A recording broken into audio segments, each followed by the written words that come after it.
Hi, and welcome to our new True Parents Way video series, Love Principles. I'm Tyler Hendricks.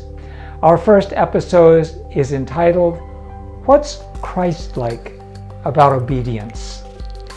On a scale from 1 to 10, how important would most Americans rate obedience? Maybe 1? Have you heard of someone ever being praised for being so amazingly obedient? Probably not. And yet, our true Father was very clear about the importance of obedience.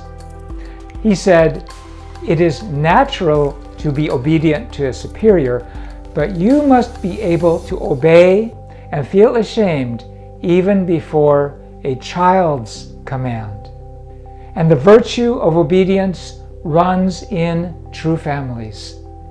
Just as people of faith, we naturally trust and obey God, good children naturally trust and obey their parents.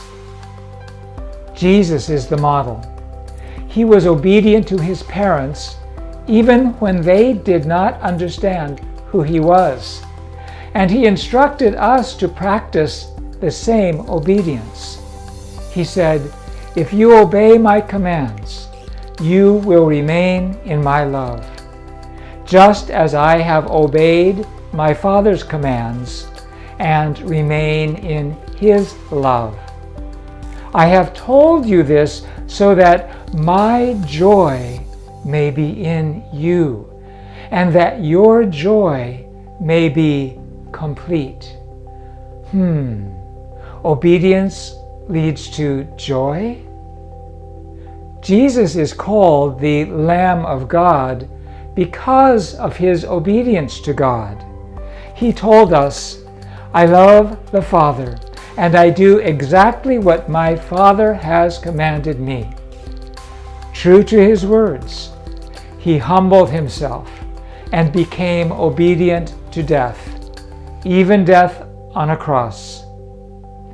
As the result of his absolute obedience, God exalted him to the highest place. Obedience takes me to the highest place? Jesus learned obedience by the things which he suffered, and being made perfect, he became the author of eternal salvation unto all them that obey him. Obedience leads to perfection? If obedience leads to joy and perfection, perhaps our low regard for obedience has something to do with why we are unhappy and imperfect.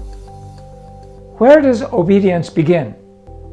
With rules. Do you like rules?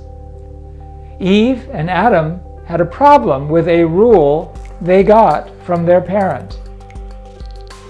Did you inherit that problem?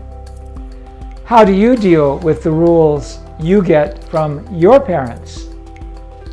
We'll talk about this in the next episode. Thanks for listening. Live for others. Share the blessing.